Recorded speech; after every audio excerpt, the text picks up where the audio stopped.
नमस्कार प्रेक्षकांनो, घरोघरी मातीच्या चुली या मालिकेच्या येणाऱ्या भागामध्ये जबरदस्त असा ट्विस्ट येणार आहे।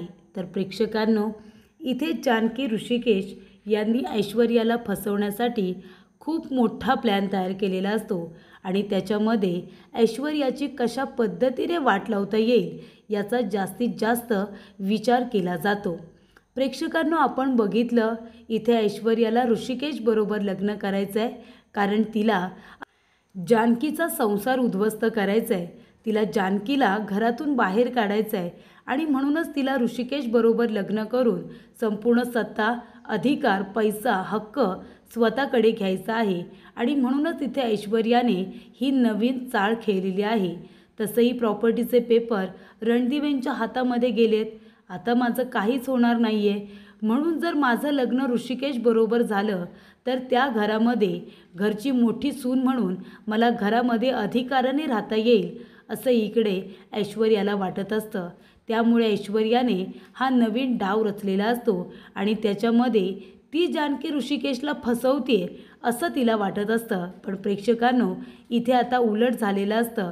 जानकी ऋषिकेश हे दोघेजण आता आपल्या प्लॅनमध्ये ऐश्वर्याला फसवणार असतात। ते कसं काय? तर प्रेक्षकांनो, येणाऱ्या भागामध्ये इथे जानकीने खूपच हुशारीने ऐश्वर्याकडून आता प्रॉपर्टीचे पेपर साईन करून घेतलेले असतात। ऐश्वर्याच्या नावाने केलेली प्रॉपर्टी ही आता ऐश्वर्याला ऋषिकेशच्या नावाने करायला सांगितलेली असते आणि अशा रीतीने जर तुला ऋषिकेश बरोबर लग्न करायचं असेल तर संपूर्ण प्रॉपर्टी पुन्हा ऋषिकेशच्या नावाने करायची अशी जानकीने अट ठेवलेली असते। तेव्हा इथे ऐश्वर्या म्हणते की ठीक आहे, मी संपूर्ण प्रॉपर्टी पुन्हा ऋषिकेशच्या नावाने करायला तयार आहे, पण तू सुद्धा डिवोर्स पेपर साईन करायचे। जर तू डिवोर्स पेपरवरती सही केलीस तरच मी ऋषिकेशच्या नावाने संपूर्ण प्रॉपर्टी करेन अशी अट आता ऐश्वर्याने ठेवलेली असते। त्यामुळे प्रेक्षकांनो, इथे आता जानकीने खूपच हुशारीने डिवोर्स पेपर साईन केलेले असतात। पण आता डिवोर्स पेपर साईन करत असताना जानकीने महत्त्वाची काळजी घेतलेली असते। आता डिवोर्स पेपरवरती स्वतःची सही न करता तिथे खोटी सही केलेली असते आणि इथे ऐश्वर्याला उल्लू बनवलेलं असतं, तिला फसवलेलं असतं।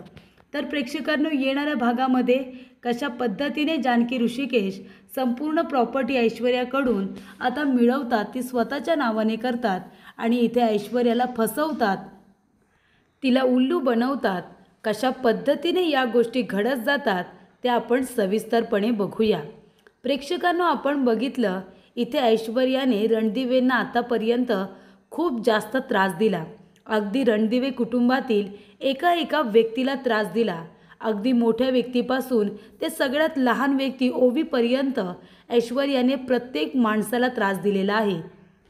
त्यामुळे इथे जानकीने आता ठरवलेलं असतं की आतापर्यंत ऐश्वर्याने केलेल्या प्रत्येक गुन्ह्याची शिक्षा तिला मिळवून द्यायची आणि त्यामुळे प्रेक्षकांनो, ऐश्वर्याच्या पापाचा घडा भरलेला आहे आणि तो आता फुटायची वेळ आली आणि हे सगळं करणार आहे जानकी आणि त्याचबरोबर तिचं संपूर्ण रणदिवे कुटुंब इथे ऐश्वर्याला तिची लायकी दाखवून देणार आहेत। तर प्रेक्षकांनो, आपण बघितलं इथे आता ऐश्वर्याची नवीन खेळी की मला ऋषिकेश बरोबर लग्न करायचं आहे। तेव्हा इथे जानकीसुद्धा लग्नाला परवानगी देते, पण हे सगळं नाटक आहे। जानकी ऋषिकेश यांनी ऐश्वर्याला फसवण्यासाठी हे नाटक केलेलं आहे। तिच्याकडून खूपच हुशारीने आपण हे जाणून घ्यायचं की माझी आई कुठे आहे असं जानकी ऋषिकेशने ठरवलेलं असतं। त्यामुळे प्रेक्षकांनो, खाली आता सगळ्यांसमोर जानकीने ऋषिकेश ऐश्वर्याच्या लग्नाला परवानगी दिलेली असते। तेव्हा अवंतिका आणि सौमित्र यांना हा निर्णय अजिबात मान्य नसतो, कारण त्यांना माहितीच नाही आहे की जानकी ऋषिकेशने काहीतरी प्लॅन केलेला आहे। तेव्हा इथे सुमित्रा आजी यांचंसुद्धा असंच म्हणणं असतं, म्हणजे स्पेशली आजीचं, की ऐश्वर्याचं लग्न ऋषिकेश बरोबर झालं पाहिजे। म्हणजे तसंही आजीला जानकीचा राग येतो आणि एकदा का ऐश्वर्याचं लग्न ऋषिकेश बरोबर झालं की मग जानकीला त्या घरातून बाहेर काढायचं असं प्लॅनिंग असतं। आणि ऐश्वर्याचा सगळ्यात जास्त राग कुणावरती असतो तर जानकीवरती असतो। आता ऐश्वर्याला असं वाटत असतं की माझं सौमित्रावरती खूप प्रेम होतं, मला त्याच्याबरोबर लग्न करायचं होतं, पण ह्या जानकीने माझं लग्न सौमित्रबरोबर होऊ दिलं नाही। मग जर तिने माझं प्रेम मला दिलेलं नाही आहे ना मिळवून, मग मी तिचंसुद्धा प्रेम तिला आता मिळू देणार नाही। तिला तिच्या प्रेमापासून, तिच्या ऋषिकेशपासून मी तिला दूर करणार आणि मी ऋषिकेशबरोबर लग्न करणार, असं आता ऐश्वर्याने ठरवलेलं असतं। तेव्हा प्रेक्षकांनो, सौमित्र आणि अवंतिकांना हा निर्णय अजिबात मान्य नसतो। तेव्हा इथे ऐश्वर्या सगळ्यांसमोर म्हणते की मला हे लग्न करायचं आहे। तेव्हा जानकी म्हणते ठीक आहे, मी परवानगी देते या लग्नाला, आणि ती आपल्या रूममध्ये जाते। तेव्हा सौमित्र, अवंतिका हे सुद्धा जानकीच्या मागोमाग जातात। तेव्हा सौमित्र म्हणतो, वहिनी अगं हे सगळं काय आहे? तू दादाचं लग्न त्या ऐश्वर्याबरोबर लावून देतेस। अगं तिने आत्तापर्यंत तुला किती त्रास दिला, आपल्या संपूर्ण घराला त्या ऐश्वर्याने उद्ध्वस्त केलं आहे, आपल्या सारंगचीही अशी अवस्था केली, आणि तरीसुद्धा तू दादाचं लग्न त्या ऐश्वर्यासारख्या मुलीबरोबर लावून द्यायला निघालेस। आणि अगं तुझं काय, एकदा का तिने लग्न केलं ना का ती ऐश्वर्या तुला या घरातून बाहेर काढेल, कळतंय का तुला? अजूनही संपूर्ण प्रॉपर्टी आपल्या नावावरती झालेली नाही आहे। तेव्हा इथे जानकी म्हणत असते, सौमित्र भाऊजी, अवंतिका, मला तुमच्या दोघांची काळजी कळते, पण हे आम्ही केलेलं नाटक आहे। ऐश्वर्याला ऋषिकेशबरोबर लग्न करायचं आहे कारण तिला या घरावरती सत्ता हवी, तिला आपला पैसा हवा आहे, तिला आपली संपूर्ण प्रॉपर्टी हवी, आणि तिला माहिती आहे संपूर्ण प्रॉपर्टी ऋषिकेशची आहे। मग जर त्यांच्याबरोबर लग्न केलं तर तिच्या हातामध्ये सत्ता येईल आणि माझा बदला घ्यायचा आहे तिला। तिचं लग्न सौमित्र भाऊजींबरोबर झालं नाही ना, तिला तिचं प्रेम मिळालं नाही, म्हणून ती आता माझा नवरा, माझं प्रेम माझ्यापासून हिरावून घेण्याचा प्रयत्न करते। पण मी सुद्धा तिच्याकडून जाणून घेणार आहे की माझी आई कुठे आहे। एकदा का मला पत्ता मिळाला की ऋषिकेश तिच्याबरोबर लग्न करणारच नाही। हा सगळा आम्ही प्लॅन केला आहे। आम्ही काय वेडे आहोत का त्या मुलीबरोबर ऋषिकेशचं लग्न लावून द्यायला? मी काय मूर्ख आहे की काय? जेव्हा मी ऋषिकेशपासून दूर होईन ना, तो माझ्या आयुष्यातला सगळ्यात शेवटचा दिवस असेल, असं सुद्धा इथे आता जानकी म्हणत असते। तेव्हा प्रेक्षकांनो, जानकीचं ऋषिकेशवरती किती जास्त प्रेम आहे ते आपल्याला इथे बघायला मिळतं। तेव्हा प्रेक्षकांनो, सौमित्र म्हणत असतो, वहिनी अगं तू असं म्हणतेस की लताबाईंचा ॲड्रेस तुला जाणून घ्यायचा आहे, आणि तुला ऐश्वर्या तसं म्हणाली की ती तुला लताबाईंचा ॲड्रेस सांगेल आणि मग ती दादाबरोबर लग्न करेल। अगं लताई त्यांच्याकडे आहेत की नाही आपल्याला कुठे माहिती आहे? ऐश्वर्याने सांगितलं आहे का की लताई कुठे आहेत? तिने आपल्याला दाखवलं आहे का लताई जिवंत आहेत की नाही? आपल्याला माहितीसुद्धा नाही आहे की लताई नक्की कुठे आहेत, त्या ऐश्वर्याकडे आहेत की दुसरीकडे कुठे? आपल्याला त्या ऐश्वर्याने एकसुद्धा प्रूफ दाखवलेला नाही आहे की लताई तिच्याकडे आहेत। मग आपण तिच्या बोलण्यावरती का विश्वास ठेवायचा? आणि जर तिने दादाबरोबर लग्न केलं आणि नंतरला जर तिने लताई कुठे आहेत हे आपल्याला सांगितलं नाही तर, आणि लग्न करेपर्यंत तिने आपल्याला सांगितलंच नाही की लताई कुठे आहेत, आणि जर तिचं दादाबरोबर लग्न झालं तर नंतर आपल्याला काही करता येणार नाही। तेव्हा वहिनी आधी तू ही गोष्ट कन्फर्म करून घे की लताई जिवंत आहेत ना, आणि त्याशिवाय त्या ऐश्वर्या बरोबरच आहेत ना, हे सुद्धा आपल्याला कळलं पाहिजे।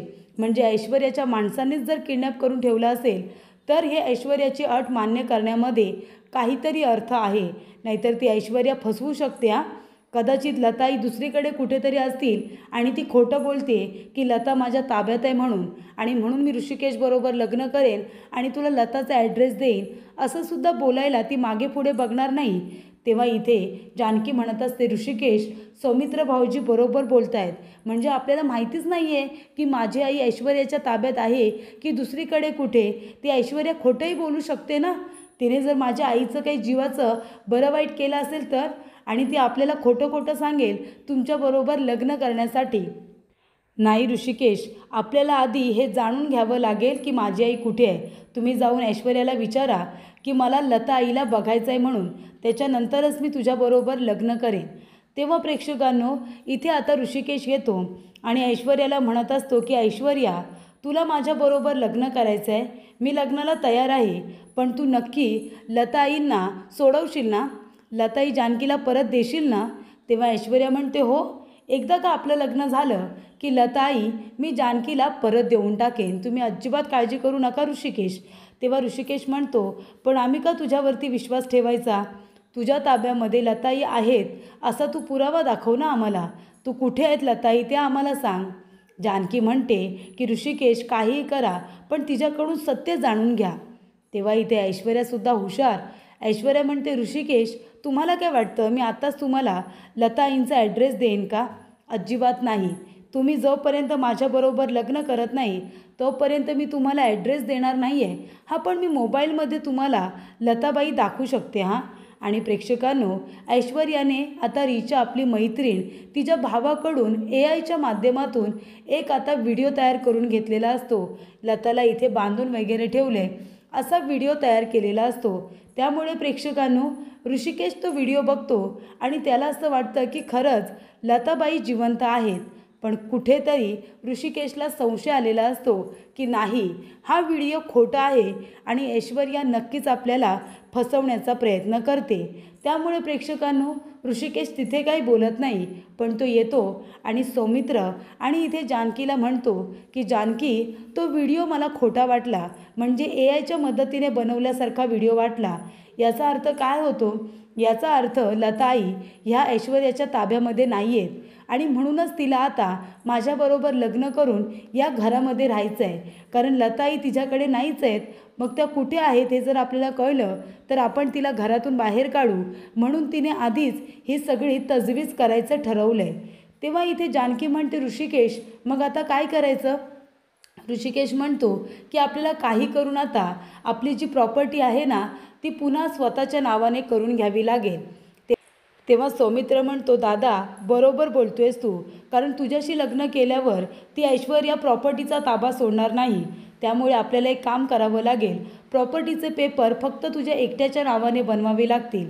जर आपण चौघांच्या नावाने बनवले तर सारंगचं नाव त्याच्यामध्ये येईल आणि मग सारंग जिवंत आहे हे तिला कळेल.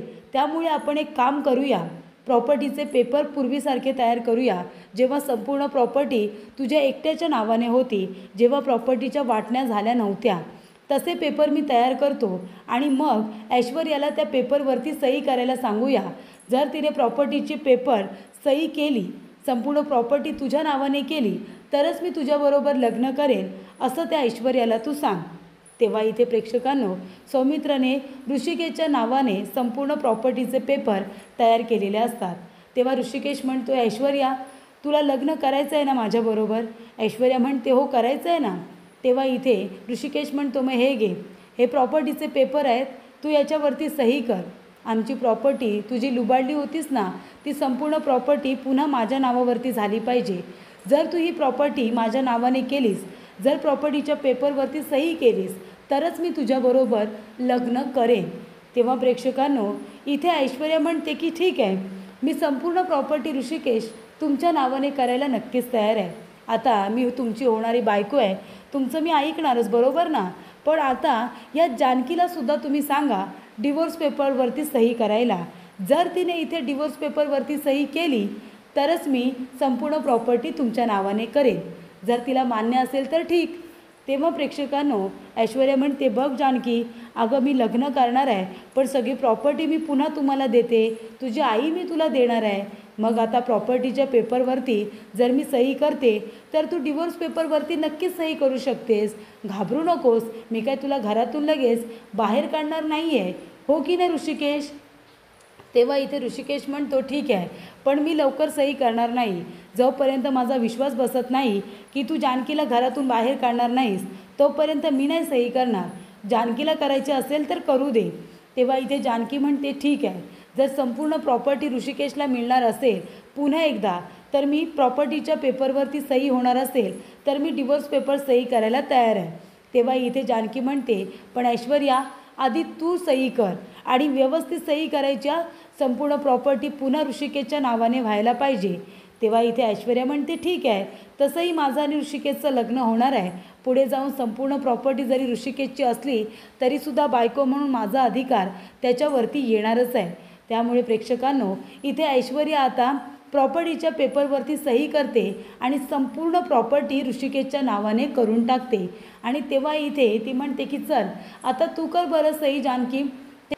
तेव्हा जानकीने इथे डिवोर्स पेपरवरती खोटी सही केलेली असते आणि खोटी सही करून इथे आता ऐश्वर्याला तिने उल्लू बनवलेलं असतं. तर अशा पद्धतीने प्रेक्षकांनो खूपच हुशारीने जानकीने ऐश्वर्याकडून आपली प्रॉपर्टी पुन्हा मिळवलेली असते आणि संपूर्ण प्रॉपर्टी पुन्हा ऋषिकेशच्याच नावाने केलेली असते. म्हणजे ऐश्वर्याला जरी पण माहिती नाही आहे की लताई कुठे आहेत, हे सगळ्या रणदिवेंना कळलेलं असतं. त्यामुळे इथे जानकी आणि ऋषिकेश हुशार होतात आणि आता लताबाईंचा शोध दुसऱ्या बाजूने घ्यायला सुरुवात करतात. पण इथे आता लता कुठे आहे हे जरी ऐश्वर्याला माहिती नसलं तरी गोड बोलून ऐश्वर्याकडून संपूर्ण रणदिवेंची प्रॉपर्टी तरी सुखरूपरित्या तिच्या तावडीतून जानकीने सोडून घेतलेली असते. आणि अशा रीतीने प्रेक्षकांनो जानकीने आपलं गोकुळ पुन्हा एकदा त्या ऐश्वर्याच्या तावडीतून वाचवलेलं असतं आणि इथे तिला संशय येऊ नये म्हणून चौघांच्या नावावरती प्रॉपर्टी न करता ऋषिकेशच्याच नावाने केलेली असते.